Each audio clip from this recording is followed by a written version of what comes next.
कक्षा 11वीं आरोह भाग 1 पद्यखंड पाठ है वे आंखें। लेखक सुमित्रा नंदन पंत छायावादी कवि हैं।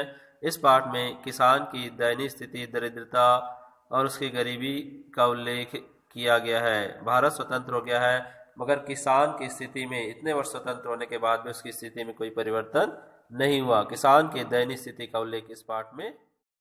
अंधकार की गुहा सरिख उन आंखों से डरता है मन, भरा दूर तक उनमें दारुण दैन्य दुख का नीरव रोदन। अंधकार की गुहा अर्थात अंधेरी गुफा के समान, जिस प्रकार अंधेरी गुफा को देखने से डर लगता है, उसी प्रकार उन आंखों से अर्थात किसान की ये जो आंखें हैं जिसमें दीनता और गरीबी दिखाई देती है, उसे देखकर डरता है मन। उसे देखकर कवि का जो मन है वह डरता है, क्योंकि जिस प्रकार अंधेरी गुफा को देखने से डर लगता है, उसी प्रकार किसान की आंखें हैं जिसमें दीनता और दरिद्रता, उसकी जो गरीबी है वह दिखाई देती है। इस कारण किसान की जो दरिद्रता गरीबी है उसे देखकर डर लगता है। अंधेरी गुफा को देखने से जिस प्रकार चारों तरफ अंधेरा ही अंधेरा दिखाई देता है, उसी प्रकार किसान की आंखों को देखने से उसके जीवन में चारों तरफ अंधेरा अंधेरा ही दिखाई देता है। आशा या रोशनी की कोई किरण किसान के जीवन में दिखाई नहीं देता। भरा दूर तक उनमें दारुण दैन्य दुख का नीरव रोदन, जिसमें भयानक रूप से जो किसान की दीनता है, दयनीय स्थिति है, दरिद्रता है, जो गरीबी है, जिसका नीरव रोदन, जिसका मौन रोदन किसान के जीवन में व्याप्त है, दिखाई देता है। इसी कारण कवि कहते हैं कि उनकी आंखों को देखने से डर लगता है। अर्थात जिस प्रकार अंधेरी गुफा को देखने से डर लगता है, उसी प्रकार किसान की आंखों में जो उसका मौन रोदन है, जो दीनता है, दैन्य स्थिति है, उसे देखकर डर लगता है, क्योंकि किसान के जीवन में आशा या रोशनी की कोई किरण दिखाई नहीं देती। आगे देख, वह स्वाधीन किसान रहा, अभिमान भरा आंखों में इसका, छोड़ उसे मझधार आज संसार कगार सदस्य वह किसका। वह स्वाधीन अर्थात स्वतंत्र भारत में आज किसान भी स्वतंत्र हो गया है आंखों में इसका, और इस बात का जो अभिमान है, जो गर्व है, वह किसान की आंखों में भी दिखाई देता है कि स्वतंत्र भारत में भी आज हम स्वतंत्र हो गए हैं। लेकिन किसान को इस बात का दुख है, इस बात का दुख उसकी आंखों में दिखाई देता है कि भारत स्वतंत्र होने के बाद भी किसान की जो स्थिति, जो दशा पहले थी, वह स्थिति आज भी है। उसकी स्थिति और दशा में कोई सुधार नहीं हुआ है। छोड़ उसे मझधार आज संसार कगार सदस्य वह किसका। आज किसान को छोड़कर बीच मझधार में, बीच रास्ते में जो शासक वर्ग है, जो संसार के लोग हैं, वह आगे बढ़ गए। अर्थात जो शासक वर्ग है वह किसान के लिए कोई नियम या कानून नहीं बना रहे हैं, जिसके उसके जीवन में जो व्याप्त दैन्यता है, दीनता है, गरीबी है, वह दूर हो जाए। किसान को स्वतंत्रता का कोई लाभ नहीं मिला। उसकी स्थिति जैसे पहले थी वैसे अब भी है। दीनता और दूसरा पद, लहराते हुए खेत दिगों में हुआ बेदखल अब वह जिनसे हंसती थी उसके जीवन की हरियाली जिनके लहराते हुए खेत दिगों में। अर्थात किसान की आंखों में उसके जो लहराते हुए खेत हैं वह दिखाई दे रहे हैं। अर्थात किसान अपने अतीत बीते हुए समय को याद कर रहे हैं। हुआ बेदखल अब वह जिनसे, जिनसे अर्थात उन लहराते हुए खेतों से, जिसे अब किसान को बेदखल कर दिया गया है। अर्थात जमींदारों ने किसान के जो लहराते हुए खेत थे, उनको, उन जमीनों को जमींदारों ने हड़प लिया है, छीन लिया। हंसती थी उसके जीवन की हरियाली जिनके त्रिन त्रिन से, जिनके अर्थात उन खेतों के त्रिन तिन, तिनके तिनके में कभी चारों तरफ हरियाली दिखाई देती थी उसके जीवन की। अर्थात किसान के जीवन में इन खेतों की हरियाली के तिनके तिनके के कारण हंसी अर्थात सुखमय जीवन रहता था, मगर वह सब कुछ आज खत्म हो गया है। क्यों खत्म हो गया है?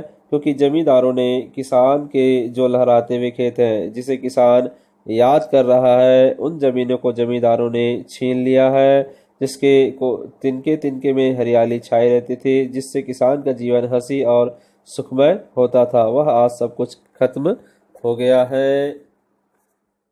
आगे देखते हैं।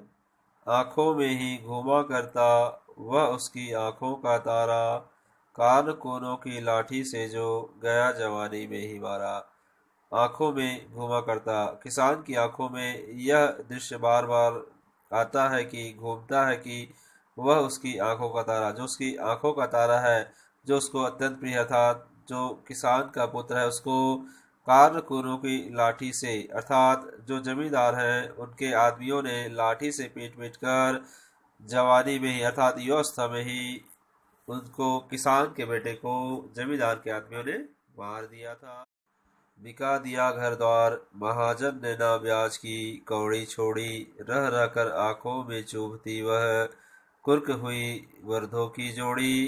इन पंक्तियों में कवि किसान के दयनीय स्थिति का उल्लेख करते हुए बता रहे हैं कि किसान कर्ज में डूबा हुआ है और महाजन ने अर्थात साहूकार ने ब्याज की ना कौड़ी छोड़ी, और जो किसान ने ब्याज लिया था उसका एक एक पाई उसे वसूल कर लिया, और इस ब्याज को वसूलने के चक्कर में बिका दिया घर द्वार। और किसान का जो घर था, घर द्वार था जिसमें वो रहता था, उसको भी जमींदारों ने नीलाम कर दिया, बेच दिया। किसान को उसके घर से बेदखल कर दिया, निकाल दिया। आगे देखते हैं। उजरी उसके सिवा किसे कब पास दुहाने आने देती, आंखों में नाचा करती उजड़ गई जो सुख की खेती। किसान के पास एक गाय थी जिसे उजली कहते थे, और प्राण से उसे वे उजरी कहते थे। वे किसान के सिवा किसी दूसरे को अपने पास अपने दूध दोहने के लिए आने नहीं देती थी। उसे भी मजबूरी के कारण किसान को बेचना पड़ा। इन सब बातों को याद करके किसान बहुत व्यथित होता है, दुखी होता है। वह आंखों में नाचा करती, और बार बार किसान की आंखों में ये जो सब दृश्य है वह बार बार उनकी आंखों के सामने आता रहता है। उजड़ गई जो सुख की खेती, जो किसान की जो खेती थी, अर्थात जिससे सारे किसान का जो जीवन चलता था, वे खेत जिसमें हरियाली रहती थी, किसान का जो जवान बेटा था जिससे जमींदार के आदमियों ने पीट पीट कर लाठियों से मार डाला, और किसान की जो बर्दों की जोड़ी थी, बैलों की जोड़ी थी, और घर था, उन सबको साहूकारों ने छीन लिया, नीलाम कर दिया। इसका ये सब दृश्य किसान की आंखों में बार बार सामने आता है, और किसान अत्यंत दुखी होता है। वे आंखें कविता का चौथा पद। बिना दवा दर्पण के धरनी, स्वर्ग चली आंखें आती भर, देख रेख के बिना दुध बुही, बिटिया 2 दिन बाद गई मर। इन पंक्तियों में कवि किसान के पारिवारिक दुख का उल्लेख करते हुए बता रहे हैं कि बिना दवा दर्पण के धरनी, अर्थात किसान की जो धरनी थी, जो पत्नी थी, वे बिना दवा इलाज के कारण स्वर्ग चली गई, अर्थात किसान की पत्नी की मृत्यु हो गई। आंखें आती भर, और इस बात को याद करके किसान अपने पत्नी का दवा इलाज नहीं कर पाए, इस कारण किसान के आंखों में आंसू भर आते हैं। देख रेख के बिना दुधमुही, बिटिया 2 दिन बाद गई मर। और किसान की जो दुधमुही बेटी थी, नन्ही बेटी थी, जो बिना देख रेख के कारण, उसकी जो बिटिया थी, उसकी पत्नी की मृत्यु के 2 दिन बाद उसकी जो नन्ही बेटी है उसकी भी मृत्यु हो जाती है। आगे देखते हैं। घर में विधवा रही पतोहू, लक्ष्मी थी यद्यपि पति घातनी, पकड़ मंगवाया कोतवाल ने, डूब कुएं में मरी एक। घर में विधवा रही पतोहू, किसान के घर में एक विधवा उसकी पुत्र वधू रहती थी, क्योंकि किसान का जो पुत्र था उसके पुत्र को जमींदार के आदमियों ने लाठी से पीट पीट कर मार डाला था। इसलिए किसान के घर में जो उसकी पतोहू थी वह विधवा थी, और उसका नाम लक्ष्मी था। यद्यपि किसान के पुत्र वधू का नाम लक्ष्मी थी, फिर भी लोग उसे पतिघाती अर्थात उसके पति की मृत्यु का कारण मानते थे। हमारे भारतीय समाज में पहले ऐसी परंपरा थी कि अगर किसी की पति की मृत्यु हो जाए तो उसके पति की मृत्यु का कारण उस महिला को माना जाता था। पकड़ मंगाया कोतवाल ने, और एक दिन किसान की जो पुत्रवधू थी, उसको कोतवाल ने थाने में पकड़कर मंगवा लिया और उसके साथ गलत व्यवहार किया, जिसके कारण कुएं में मरी एक दिन, जिसके कारण एक दिन किसान की जो पुत्रवधू है वह कुएं में कूदकर अपनी जान दे देती है। इस प्रकार किसान का जो परिवार है वह पूरी तरह बिखर गया। वे आंखें कविता का पांचवा पद। खैर पैर की जूती जोरू, ना सही एक दूसरी आती, पर जवान लड़के की सुध कर, सांप लौटते फटती छाती। इन पंक्तियों में किसान के मनोदशा का उल्लेख करते हुए कवि कह रहे हैं कि खैर पैर की जूती जोरू। जो किसान है वह अपने जोरू अर्थात अपनी पत्नी को पैर की जूती के समान मानता है और कहता है, न सही एक दूसरी आती। यदि एक नहीं रही तो कोई बात नहीं, दूसरे से विवाह करके लाया जा सकता है, दूसरे से विवाह किया जा सकता है। पर जवानी लड़के की सुध कर, परंतु जवान लड़कों को याद कर। किसान के मन में, उसके हृदय में सांप लौटते फटती छाती। अर्थात किसान को इस बात का अत्यंत दुख होता है कि उसका जो जवान बेटा था वह जवानी में मारा गया। आगे देखते हैं। पिछले सुख की स्मृति आंखों में क्षण भर एक चमक है लाती, तुरंत शून्य में गढ़ वह चितवन, तीखी नोक सदृश्य बन जाती।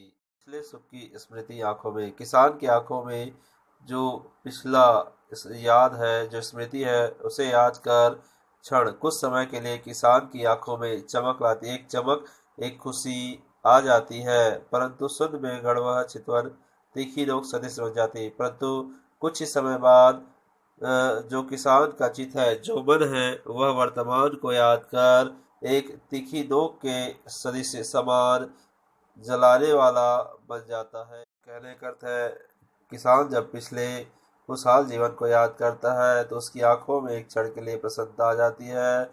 परंतु जब वह सच्चाई के धरातल पर आता है और वर्तमान को सोचता है तो उसका विचार शून्य हो जाता है और वह इस प्रकार लगता है मानो तीखी नोक जिस प्रकार चुभता है, वैसा जो उसका किसान का वर्तमान जीवन है वह उसको चुभने वाला, दर्द देने वाला प्रतीत होता है।